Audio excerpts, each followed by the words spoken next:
Granite ದಿಮ್ಮಿಗಳನ್ನು ಸಾಗಿಸುತ್ತಿದ್ದ ಲಾರಿಯೊಂದು ಸಂಪೂರ್ಣ ನುಜ್ಜುಗುಜ್ಜಾಗಿ ಲಾರಿಯ ಸ್ವರೂಪವನ್ನೇ ಕಳೆದುಕೊಂಡಿರುವುದು ರಾಷ್ಟ್ರೀಯ ಹೆದ್ದಾರಿ 69ರ ಚಿಕ್ಕಬಳ್ಳಾಪುರ ಹಾಗೂ ಗೌರಿಬಿದನೂರು ಮಧ್ಯೆ ಇರುವ ಕಣಿವೆ ಪ್ರದೇಶದಲ್ಲಿ. ಕಣಿವೆ ಪ್ರದೇಶ ಇಳಿಜಾರು ಇದ್ದು ಒಂದೆಡೆ ರಸ್ತೆ ಅಗಲೀಕರಣ ಕಾಮಗಾರಿ ನಡೆಯುತ್ತಿದೆ.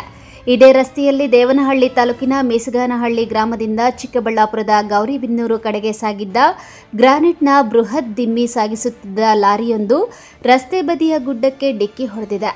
ಆಗ ಲಾರಿಯಲ್ಲಿದ್ದ ದಿಮ್ಮಿಗಳು ಕ್ಯಾಬಿನ್ ಬಡಿದು ಕ್ಯಾಬಿನ್ನಲ್ಲಿದ್ದ ಲಾರಿ ಮಾಲೀಕ ಮೀಸಗಾನಹಳ್ಳಿ ಗ್ರಾಮದ ದೊಡ್ಡಪ್ಪಯ್ಯ ಸ್ಥಳದಲ್ಲೇ ಮೃತಪಟ್ಟಿದ್ದಾನೆ.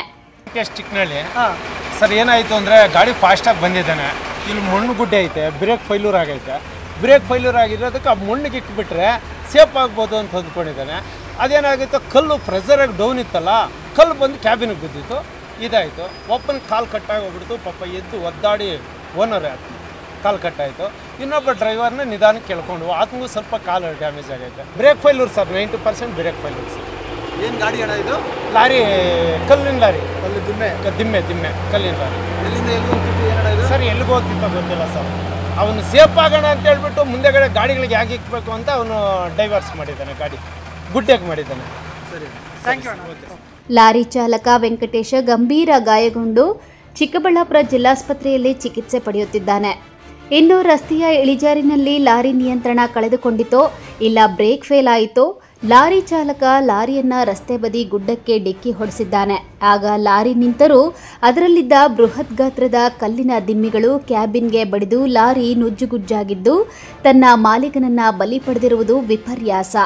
ಆದರೆ ಮೃತ ದೊಡ್ಡಪ್ಪಯ್ಯನ ಕುಟುಂಬಸ್ಥರ ಆಕ್ರಂದನ ಮುಗಿಲು ಮುಟ್ಟಿತ್ತು. ಮಂಚನಹಳ್ಳಿಯಿಂದ ಲಾರಿಯಲ್ಲಿ ಕಲ್ದಿಂಬುಗಳು ತಗೊಂಡು ಮಂಚನಹಳ್ಳಿಗೆ ಹೋಗ್ತಾ ಇದ್ದಿದ್ದು. ಡ್ರೈವರು ನಮ್ಮ ಚಿಕ್ಕಪ್ಪ ಇಬ್ಬರು ಇದ್ದರು, ದೊಡ್ಡಪ್ಪಯ್ಯ ಅಂತಂದು ಹೇಳ್ಬಿಟ್ಟು ನಮ್ಮ ಚಿಕ್ಕಪ್ಪ ಅವ್ರ ಹೆಸರು. ಹೋಗ್ತಾ ಈರ್ದಿಮ್ಮಮ್ಮನ ದೇವಸ್ಥಾನಕ್ಕಿಂತ ಸ್ವಲ್ಪ ಲಾಸ್ಟ್ ತಿರುವಲ್ಲಿ ಹೋಗ್ಬಿಟ್ಟು ಲೆಫ್ಟ್ ಸೈಡಲ್ಲಿ ಇದಕ್ಕೆ ಕೊಡ್ದಿರೋದು, ಗುಟ್ಟಕ್ಕೆ ಕೊಡ್ದಿರೋದು.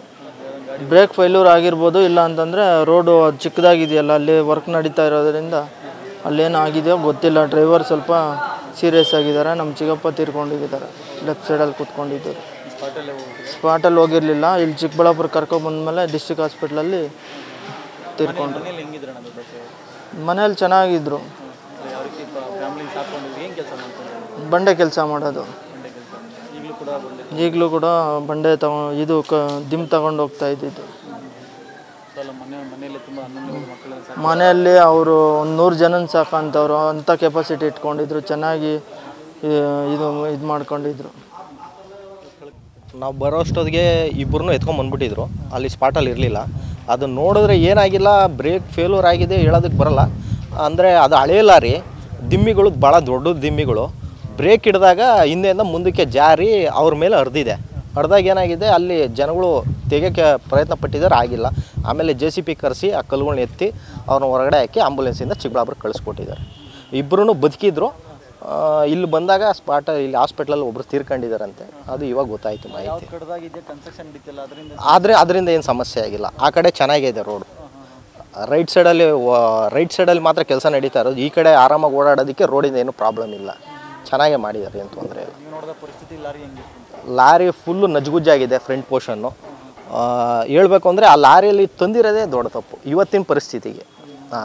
ಹಿಂದೆ ಏನು ಸೇಫ್ಟಿನೇ ಇಲ್ಲ, ಕಲ್ಲು ಜಾರಿ ಇರುತ್ತೆ, ಡೌನ್ ಅಲ್ವಾ, ಒಂದ್ರ ಮೇಲೆ ಒಂದು ಬಂದು ಬಿದ್ದೋಗಿರುತ್ತೆ ಅಷ್ಟೇ. ಅವ್ರ ಕಾಲ ಮೇಲೆ ಬಿದ್ದಿದ್ದಲ್ಲ, ಫುಲ್ ನಜ್ಗುಜಾಗ್ಬಿಟ್ಟಿದೆ. ಅವ್ರು ಸಿಗಾಕೊಂಡಿದ್ರು. ಹೌದು, ಈ ಗಾಡಿ ಮುಂದಿನ ಪೋರ್ಷನ್ ಪೂರ್ತಿ ಕ್ಲೋಸ್ ಆಗಿತ್ತು, ಅವ್ರ ಮೇಲೆ ಹಿಂಗೆ ಬಿದ್ದೋಗಿತ್ತು. ಆದರೆ ಆಗಿದೆ. ಭೂಷಣ್. ಇನ್ನು ಘಟನೆಗೆ ಸಂಬಂಧಿಸಿದಂತೆ ಚಿಕ್ಕಬಳ್ಳಾಪುರ ಗ್ರಾಮಾಂತರ ಠಾಣೆ ಪೊಲೀಸರು ಪ್ರಕರಣ ದಾಖಲಿಸಿಕೊಂಡು ತನಿಖೆ ಕೈಗೊಂಡಿದ್ದಾರೆ. ಕ್ಯಾಮರಾಮ್ಯಾನ್ ಪ್ರವೀಣ್ ಜೊತೆ ಕಳವಾರ ಅರುಣ್, MMTV ನ್ಯೂಸ್, ಚಿಕ್ಕಬಳ್ಳಾಪುರ.